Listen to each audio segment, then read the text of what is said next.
નમસ્કાર. હું ડૉક્ટર કૌશલ Bhatt, paediatric physiotherapist Bhavnagar. આજે આપણી સાથે છે ડૉક્ટર નરેન્દ્ર ઘોઘાવાળા સાહેબ, જે ભાવનગરમાં છેલ્લા 57 વર્ષથી જનરલ પ્રેક્ટિસ કરી રહ્યા છે. એમની 4 પેઢી એક ભાવનગરના મેડિકલ ફિલ્ડમાં કાર્યરત રહી છે. તો 57 વર્ષના ખૂબ જ બધા અનુભવો હોય, તો એમની પાસેથી એમના અનુભવો, એમના મેડિકલ ફિલ્ડના અનુભવો કે પર્સનલ અનુભવો, કલીગ સાથેના અનુભવો, એ આજે આપણે એમની પાસેથી જાણશું. સર, નમસ્કાર. નમસ્તે. સર, આપને 1967 એટલે 57 વર્ષ ભાવનગરની પ્રેક્ટિસને થયા. હા. તો આપના ફાધર પણ ડોક્ટર હતા, તો એમને જોઈને આપને મેડિકલ ફિલ્ડમાં આવવાનું મન થયું કે એવા કોઈ સંજોગો સર્જાણા કે એ વખતે આપ મેડિકલ ફિલ્ડમાં આવ્યા? નહીં, મારા ફાધરની ખૂબ જ ઈચ્છા હતી. અમે 5 ભાઈઓ હતા. 2 ભાઈઓ આગળ બીએસસી ને ટેક્સટાઇલમાં ગયા, એટલે ફાધરની ખૂબ ઈચ્છા હતી કે જો હું મેડિકલમાં જાઉં તો સારું, કેમ કે પ્રોફેશનલી એમ લાગે કે મારો વારસો જળવાઈ રહ્યો.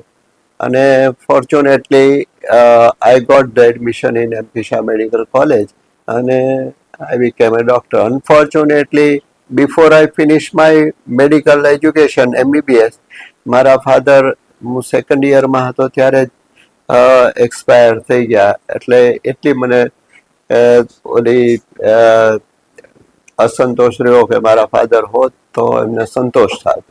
Secondly, I have to stop at MBBS. દવાખાનું ખાલી પડ્યું હતું, એટલે મારે દવાખાને MBBS પૂરું કરીને તરત જ મેં જનરલ પ્રેક્ટિસ શરૂ કરી. તો સાહેબ, આપે 1967માં જનરલ પ્રેક્ટિસ શરૂ કરી એ વખતે ખૂબ જ ઓછા પ્રમાણમાં ડોક્ટરો અને ખાસ કરીને MBBS ડોક્ટરો પ્રેક્ટિસ કરતા હતા. એટલે એ વખતે એક રીતે જોઈએ તો પ્રેક્ટિસ કરવા માટે ખુલ્લું મેદાન કહી શકાય એવું પણ હતું. તો એ વખતના આપના અનુભવો જણાવશો? ચોક્કસ. જ્યારે મેં પ્રેક્ટિસ શરૂ કરી ત્યારે MBBS ખારગેટ જ્યાં મેં પ્રેક્ટિસ શરૂ કરી ત્યાં ડૉક્ટરનું કોન્સન્ટ્રેશન ખૂબ હતું અને પણ હેલ્ધી પ્રેક્ટિસ હતી. પુલિંગ ઓફ લેગ્સ જેવું કશું જ નહોતું. એકબીજાને હેલ્પફુલ થવાનું ખૂબ જ સારું હતું. અને મને પોતાનો એક અનુભવ કહું કે ડૉક્ટર જયંતિભાઈ પટેલ જે મારી બરોબર બાજુમાં હતા, અને એક વખત મારે એવો ઇન્સિડન્સ બન્યો કે એક પેશન્ટને મેં તો બિંગ એ પુઅર એને મેં એઝિથ્રોસિનની એક સેમ્પલની બોટલ આપેલી, અને એને પેશન્ટ બાળકને સારું ન થયું તો બીજા દિવસે જયંતિભાઈ પાસે ગયો. તો ત્યારે અમારો ચાર્જ ₹1 હતો. એટલે જયંતિભાઈને કીધું કે આ લોકો એમ કે બાજુના ડૉક્ટરો સેમ્પલ વેચે છે ને અમારે છોકરાને સારું નથી થતું ને એવી રીતે એણે વાત કરી. તો જયંતિભાઈ કે પહેલા તું ઊભો રહે, કે એને કેટલા પૈસા લીધા? તો કે ₹1. તો કે આ બોટલની કિંમત ₹13 છે. પછી એણે મને પર્સનલી બોલાવ્યો અને કીધું કે જો તું સારું કરવા જાય છે છતાંય તું એક્સપ્લોઇટ થઈશ, એટલે તું તારે જો કાંઈ આપવું હોય તો મિક્સચરમાં નાખી અને આ આપજે. તે વખતમાં અમારે મિક્સચર બનાવાતું, તે વખતમાં તૈયાર મિક્સચરના ઓલા નહોતા. એટલે એવી રીતે એકબીજાને સપોર્ટ કરવાનું ને એકબીજાને મદદરૂપ થવાની બહુ જ બધાની વૃત્તિ હતી. It was a very good team work. તો સાહેબ, આપે દવાની વાત કરી કે એ વખતે મિક્સચર બનાવવું પડતું હતું અને અત્યારે તૈયાર દવાઓ મળે છે. તો આપણે જે મિક્સચરની વાત કરી એ આજની નવી પેઢી માટે સાવ નવી હશે, તો એ વિશે કંઈક જણાવશો? તે વખતે અમારી મિક્સચર રીતસર અમારે જો કાંઈ પણ દવા, ધારો કે કફ સિરપ કોઈકને આપવું હોય તો અમારે વસાકા, તોલું, કેમ્ફર આ બધું જે પ્રમાણમાં મિક્સ કરી અને પછી મિક્સચર બનાવીને આપતા. અને ત્યાર પછી ગેલન્સ આવ્યા, તૈયાર એક્સપેક્ટોરન્ટ, તૈયાર કેઓલિન, આ બધાના ગેલન્સ આવ્યા. અને હવે પછી તો ઓનલી ટેબ્લેટ ફોર્મ્સ થઈ ગયું. આટલા ધીમે ધીમે ચેન્જ થયો અમારો જનરલ પ્રેક્ટિસમાં. સાહેબ, એ વખતે આપે જે વાત કરી કે એકબીજા ડોક્ટરોને અને કલીગને મદદરૂપ થવાની ભાવના હતી, એટલે મેં ચોક્કસથી મારા ફાધરની અંદર આપે જે મદદરૂપ થયેલા છો એ મેં અનુભવેલું છે પર્સનલી. તો એ વખતે ડોક્ટરને મદદરૂપ થવાની ભાવના સાથે સમાજમાં ડોક્ટરોનું સ્થાન 1967 થી શરૂ કરી અને આજે 2025 સુધી આપણે જ્યારે પહોંચ્યા છીએ, ત્યારે આપની નજરે એ કેવી રીતે બદલાયું છે? સંપૂર્ણ રીતે બદલાઈ ગયું છે કે તે વખતે અમને રીતસર ભગવાનની જેમ અમારું રિસ્પેક્ટ રાખતા, એટલું બધું રિસ્પેક્ટ હતું. એક સાદો દાખલો દઉં તો જ્યારે આને વલ્લભભાઈ પટેલની હાલે ચમનભાઈ પટેલ વખતે જ્યારે જે સ્ટ્રાઇક પડી ને તોફાનો થયા, જ્યારે તોફાન વખતે છોકરાઓ મારી પાસે ગાડીની ચાવી લઈને સેફ ગલીમાં મૂકી આવ્યા ને પછી અમારી ઉપર ગવર્મેન્ટ, મારા દવાખાના ઉપર ગવર્મેન્ટ ઓફિસ હતી, ત્યાં પથ્થરમારી કરીને ખૂબ કર્યું. એની પછીના નવનિર્માણના તોફાન વખતે મારે જ ગાડી લઈને મૂકી જવી પડી. ને આજે એથી પણ વિશેષ કે એ રિસ્પેક્ટ જે અમને શરૂઆતમાં હતું એ અમે જાળવી નથી શક્યા. સાહેબ, એ રિસ્પેક્ટ કદાચ સમાજ ડોક્ટર માટે નથી જાળવી શક્યો. આપે આપના તરફથી એથિકલ પ્રેક્ટિસ કરી, પણ એક સમાજ પોતાના તરફથી ડોક્ટરને એક ઋણ આપવાનું ચૂકી જાય છે. કારણ કે કાંઈક ને કાંઈક આજે જનરલ પ્રેક્ટિસ મૃતપાય થતી જાય છે અને ધીમે ધીમે એક સ્પેશિયાલિસ્ટનો જમાનો આવી ગયો છે, જે ખરેખર પેશન્ટ માટે એક રીતે સારું પણ છે. પણ જનરલ પ્રેક્ટિસની અંદર જે આત્મીયતા જે જનરલ પ્રેક્ટિશનર ડોક્ટરોએ આપેલી છે, તો એ સિવાય સાહેબ આપના કોઈ પર્સનલી એવા કલીગ સાથેના કે મેડિકલના એવા કોઈ અનુભવો આપ જે કહેવા માંગો કે નવી પેઢીને એના ઉપરથી કંઈક પ્રેરણા કે શીખ મળી શકે? એટલે બીજું તો કશું નહીં, પણ આજે નવી પેઢીમાં શું હોય છે કે ઓનલી ચાઇલ્ડ હોય, એટલે દે વોન્ટ કે it should be get the best of the medicines, એટલે કન્સલ્ટન્ટનું પ્રમાણ વધતું ગયું. હું આવ્યા પછી હાર્ડલી 4-5 MBBS પ્રેક્ટિશનર ભાવનગરમાં હશે, અને વધારે પડતા ક્વેક્સ. એટલે આ રીતે જોઈએ તો આપણે એક જ કહેવાનું મન થાય કે દરેક પ્રજાએ એટલી સમજવું જોઈએ કે MBBS ડોક્ટર પાસે જ જવું જોઈએ, કેમ કે ક્વેક્સમાં એ લોકો હેરાન થાય, પૈસા તો બગાડે છે, તબિયત એ બગાડે, અને પછી MBBS પાસે આવે અથવા તો પોસ્ટ ગ્રેજ્યુએશન પાસે જાય. પણ એટલે મારી એક જ વિનંતી ખરી કે લર્નેડ ડોક્ટર MBBS એટલીસ્ટ હોવા જોઈએ. They should go to the proper person. સાહેબ, એક પર્સનલ પ્રશ્ન એવો આવે કે મેં આગળ જેમ વાત કરી કે મારા ફાધરે 1971માં એટલે 77માં ભાવનગરમાં, એટલે આપના 10 વર્ષ પછી ક્લિનિક શરૂ કર્યું અને આપ કારગેટ બેસતા હતા અને એમનું ક્લિનિક નજીક જ હતું અને ઘણી બધી વખત તમારી પાસે ગાઈડન્સ લેવા પણ આવતા. તો એ વખતે એઝ અ સિનિયર તરીકે એક ભાઈ તરીકેનો ભાવ જાગીને તમે મદદરૂપ થાવ, એ વખતે જુનિયર આવતી જાય એ વખતે કોઈ પ્રકારની ઇનસિક્યોરિટી ફીલ થાય એવું બને? નહીં, ઇન્સિક્યોરિટી ફીલ થાય એવું નહોતું બન્યું. કોઈ વખત એવો ઇન્સિડન્સ નથી બન્યો. ઓન ધી કોન્ટ્રી, ધારો કે કોઈ ડોક્ટરે ત્યાં રિએક્શન આવ્યું હોય તો બધા સાથે દોડે, ગમે ત્યારે ગમે તે રિએક્શન આવ્યું હોય, અથવા તો કાંઈ પણ ટેબ્લેટનું રિએક્શન આવ્યું હોય તો વી નેવર સે કે આને ભૂલ કરીને આમ થયું. તાસીર છે કોઈ વખત આવે એટલે ઓલવેઝ હેલ્પફુલ પર્સન, એકબીજાને હેલ્પફુલ થતા હતા બધા. રાઈટ, એટલે નાનું મેડિકલ ફેમિલી હોવાને કારણે બધા એકબીજાની સાથે ખરાબ સમયમાં ઊભા રહેલા છે, એવું દરેક વખતે અનુભવ્યું છે.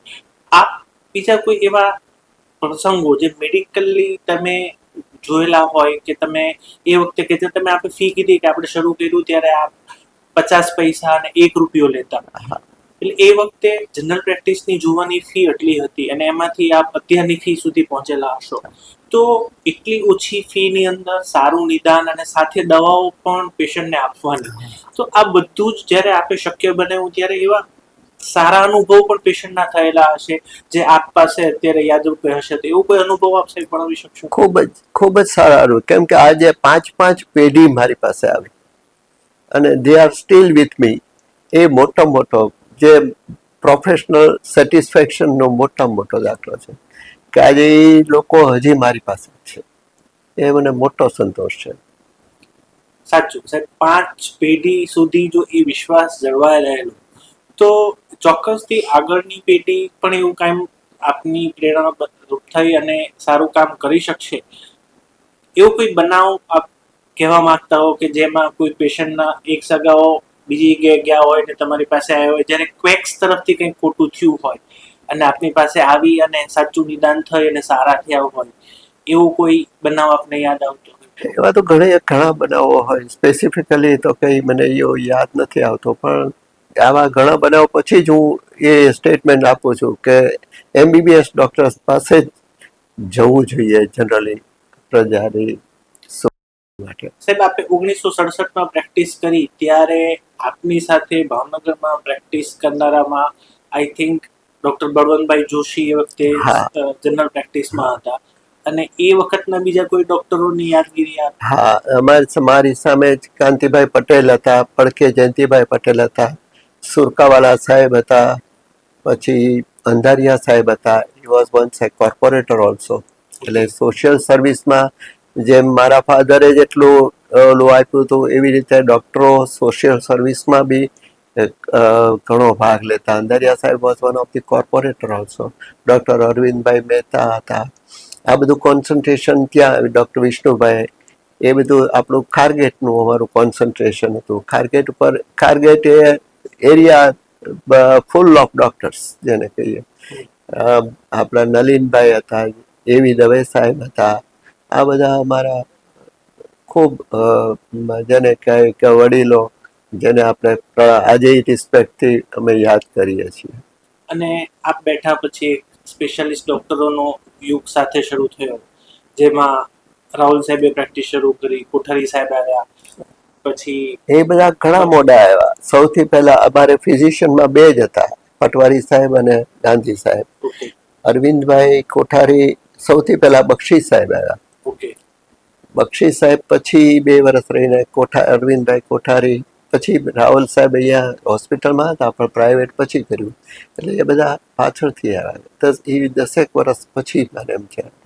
ઓકે એટલે મામા કોઠાથી શરૂ થઈ અને હલુરિયા સુધી બધા ડોક્ટરો ધીમે ધીમે ગોઠવાતા ગયા, અને પ્રેક્ટિસનો સુવર્ણ યુગ એ આપે જોયો. અને અત્યારે આ ઉંમરે આપ અત્યારે પણ પ્રેક્ટિસ કરી રહ્યા છો, તો દવાઓની તાસીર, ઘણી બધી વખત આપણે આગળ એક વાત કરીએ કે દવાઓની તાસીર પર રિએક્શન આવતું હોય છે, અને ત્યારે ખરેખર કોઈ ડોક્ટરનો વાંક નથી હોતો, એ પેશન્ટની તાસીર પ્રમાણે. તો એક સાહેબ પ્રશ્ન દવાઓનો કે અત્યારે લોકો જાતે MBBS ડોક્ટરને બતાવ્યા વગર પણ, કે ઘણી બધી વખત લીભાગુ ડોક્ટરની વાત કરીએ કે તાવ આવે તો આ સફેદ દવા આપી દેવાની, તો એવી રીતે દવાઓ જે લેતા હોય એ લોકો માટે, કારણ કે ઘણા બધા લોકો જનરલ પ્રેક્ટિસ પાસે જાય છે જે લોકો MBBS નથી, તો એવી રીતે દવા લેવામાં કોઈ નુકસાન થઈ શકે? ભયંકર નુકસાન સાહેબ. હું મારો મારે સ્ટાર્ટિંગની પ્રેક્ટિસ હતી ને દઉં, એક મેલેરિયાના પેશન્ટ માટે મને બોલાવવામાં આવ્યો. હું જરીક બિઝી હતો એટલે ક્વેક્સને બોલાવ્યા, અને મીન ટાઈમ હું પહોંચ્યો તો એણે મને કીધું કે સાહેબ મેં એને એક કોકટેલ કર્યું છે, એમાં ઇન્જેક્શન સિક્વિલ, ત્યારે સિક્વિલ એન્ટીએમેટિક તરીકે નોવેલ્જીન, સિક્વિલ અને ટેરામાઇસિન, ત્યારે બધા એ 3 મિક્સ કર્યા છે અને હવે હું આપું છું. ત્યારે મેં એને કીધું કે તારી જવાબદારી આપ, હું તને કઈ આ રિસ્ક છે પેશન્ટ માટે. ત્યારે પેશન્ટની મોઢે જ કીધું કે ભાઈ તમારી જવાબદારી તો કે ના સાહેબ અમારે નથી આપવું. એટલે આવી રીતના કોકટેલ, એટલે જેને અનએથિકલ સાવ જેને કહેવાય કે પેશન્ટની જિંદગીના જોખમે બી આ લોકો ક્વેક્સ લોકો ત્યારે આ પ્રેક્ટિસ કરતા. એટલે ત્યારે આપણે એમ થતું કે પ્રજા જો જાગે તો સારું. અને સાહેબ એ વખતે કણવિવાદ ને બધા જાગતા એરિયા હતા, એટલે ઘણી બધી વખત રાતની વિઝિટો કરવાની કે ગામડામાંથી ઇમરજન્સી આવે ત્યારે લઈ જવાનું, તો એ બધા ફેઝમાંથી પણ આ પસાર થયેલા હશે. તો એ બધા ફેઝ વખતે જ્યારે બાળકો નાના હોય, એ બધા ફેઝમાંથી આપ કેવી રીતે પસાર થયા? ના, તે જ બહુ રાતના 12, 2, 4 વાગે અમે we are always ready to visit them. અમે ત્યારે કોઈ દિવસ રિફ્યુઝ નથી કર્યું. We always welcome them. ગમે ત્યારે રાતના 12, 2, 4 વાગે અમે દોડીને ગયા જ છીએ. અને તે વખતે કન્સલ્ટન્ટ નહોતા, એવી કોઈ હોસ્પિટલો નહોતી. ઓન અવર ઓન નોલેજ અમારે ટ્રીટ કરવું પડતું, કે CCF હોય, ક્યાં હેમિપ્લેજિયા હોય, તો અમારે અમારા નોલેજથી જ એને ટ્રીટમેન્ટ આપવી પડતી. પછી નેક્સ્ટ ડે જ્યારે ઇમરજન્સી પતી જાય પછી બીજે જતા, પણ ત્યાં સુધી તો અમારે એવી રીતે જ પ્રેક્ટિસ કરવી પડતી. સાહેબ, મેડમ પણ ડૉક્ટર છે, તો આપને એઝ અ જીવનસાથી તરીકે ડૉક્ટર હોવાથી ઘરમાં આપને સૌથી મોટો ફાયદો શું થયો? સૌથી મોટો ફાયદો એકબીજાને અન્ડરસ્ટેન્ડિંગમાં, અને એની પણ એટલી જ સરસ રીતે પોતે મિનિમલ ચાર્જીસથી, નહીં તો શી ઇઝ MBBS, પણ ત્યારે ગાયનેક ભાનુબેન એક જ હતા, ત્યારે ગાયનેક પછી જુબેદાબેન ને બધા લોકો આવ્યા. પણ એણે પોતાની પ્રેક્ટિસ ઘણી એથિકલ કરી, જનરલ પ્રેક્ટિસ તરીકેની જ ફી લીધી. અને ઇવન ટુડે ઓલ્સો મારી ફી ને એની ફી સરખી જ છે. નહીં તો ગાયનેકની એક્ઝામ આ તે કરે તો એ ફી ઘણી વધારે થાય. પણ મને ખૂબ મને ખબર, શી હેઝ નેવર સેડ કે ના આપણે વધારવી જોઈએ ફી. એ કે જે બરોબર આપણે કરીએ જ બરોબર છે. અને she is the big support for me. સાહેબ, એક પર્સનલ પ્રશ્ન કે મારા ફાધર સાથેના આપના અનુભવો. દીપકભાઈની સાથેના પર્સનલ રિલેશન્સ તો મારે I have very high respect Deepakbhai માટે. એ ટોટલી એથિકલ પર્સન, અને હંમેશા સમાજ માટે કાંઈક કરી છૂટવાની એની ભાવના. કોઈ દિવસ કોઈની કમ્પ્લેન નહીં, કોઈ એવા ખરાબ એને બિચારાને અનુભવો થયા તોય મને કોઈ દિવસ એમ નથી કીધું કે નરેન્દ્રભાઈ આમ થયું કે તે થયું. પોતાની માંદગીના સમયમાં પોતે એટલા બધા માંદા હતા, અને મારા મિસિસને મેલિગ્નન્સી હતી અને જવું પડ્યું અમારે સર્જરી માટે, તો કે હું આવીશ. હવે એ પોતે ડાયાલિસિસ કરાવતા હતા, પણ એ કે ના હું આવીશ તમારી યારે. એટલે આટલી બધી ઇન્ટિમસી હતી. અને મને અહીંયા SCGમાં ત્યારે હું એને શાહબુદ્દીનના ઓલા આપી આવ્યો કે તમે સાંભળો, મજા આવશે તમને. એટલે it was too much intimate to me. એકદમ વન ઓફ બ્રધરલી રિલેશન હતા. એટલે સાહેબ, અમારા તરફથી પણ એવું હતું કે ઘણી બધી વખત ક્લિનિકલી અમુક વસ્તુ શેર ન કરતા હોય પણ મૂંઝાયેલા હોય, ત્યારે અમારે પણ કેવું પડતું હતું કે અમે ઘોઘાવાળા સાહેબને કહી આવશું આ વસ્તુ, કા તમે જઈને એમને પૂછો અને કા અમે જઈને કહીએ કે સાહેબ આપને સમજાવવા પડશે. ઘણી બધી વખત મેડિકલી અમારાથી ન સમજતા હોય તો અમારે ઘણી બધી વખત તમારો એ બાબતે સહારો લેવો પડ્યો છે, અને દરેક વખતે સાથે ઉભા રહ્યા છો. સાહેબ, એક પ્રશ્ન કે ભાવનગરમાં જે ઘોઘા સર્કલ છે એમાં ડોક્ટર HA ઘોઘાવાળા લખેલું હતું, એ આપના ફાધરના નામથી ઘોઘા સર્કલ બને. હાજી, હાજી. એમાં ફાધરનું સોશિયલ વર્ક જ્યારે ભાવનગરને ખાલી કરે એવી જ્યારે કન્ડિશન હતી, ત્યારે અમારી વાડીમાંથી, ફાર્મમાંથી ને આજુબાજુના કુવામાંથી પાણી ભાવનગરને આપવામાં આવ્યું. In appreciation to that doctor Ghoghawala circle actually છે, ડૉક્ટર HA ઘોઘાવાળા સર્કલ, એ એમના નામ ઉપરથી છે. ઓકે. અને સાહેબ, આપ પછી ડૉક્ટર આનંદભાઈ જે પીડિયાટ્રિશિયન અને પીડિયાટ્રિક કાર્ડિયોલોજિસ્ટ તરીકે કાર્યરત છે, અને એમના ડોટર પણ અત્યારે ડૉક્ટર બન્યા છે, એટલે આપના ફાધર, આપ, ડૉક્ટર આનંદભાઈ અને એમના ડોટર, 4 પેઢીને આપે ડૉક્ટર. અને મારા ફાધરના ફાધર હતા એ વૈદ્ય હતા, એટલે એકચ્યુઅલી તો એ આખી 5 પેઢી અમારી ગણાય. ઓકે. એટલે એ ટોટલ વૈદુ કરતા ઘોઘામાં. પછી મારા ફાધર LCPS, પછી હું MBBS, પછી MD DNB, અને હવે ગાયત્રીબેન બી MD થશે સાયકાટ્રી. એટલે ઉત્તરોત્તર એજ્યુકેશન વધતું ગયું, પણ જે મારા ફાધરે કર્યું એવું અમે કાંઈ પણ કરી શકતા નથી.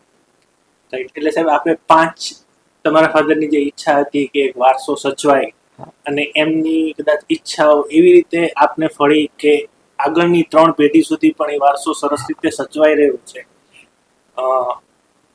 આ ઘોઘાવાળા ફેમિલી સાથે ભાવનગરનો એક સરસ મજાનો કિસ્સો જે સાહેબે કીધો કે ઘોઘા સર્કલ ઘણા બધાને ખબર નહીં હોય કે ડૉક્ટર HA ઘોઘાવાળા, જે ઘોઘાવાળા સાહેબના ફાધરના નામથી ઘોઘા સર્કલ બનેલું છે, અને સાહેબે 57 વર્ષની પ્રેક્ટિસમાં, એટલે સાહેબને એવો વસવસો લાગે કે અમે ભાવનગરને કંઈ આપી શક્યા નથી, પણ જનરલ પ્રેક્ટિસમાં કે મેડિકલ ફિલ્ડમાં આ એક બહુ જ અમૂલ્ય યોગદાન છે. આ વારસાને આગળની પેઢીઓ પણ સારી રીતે આગળ લઈ જઈ રહી છે.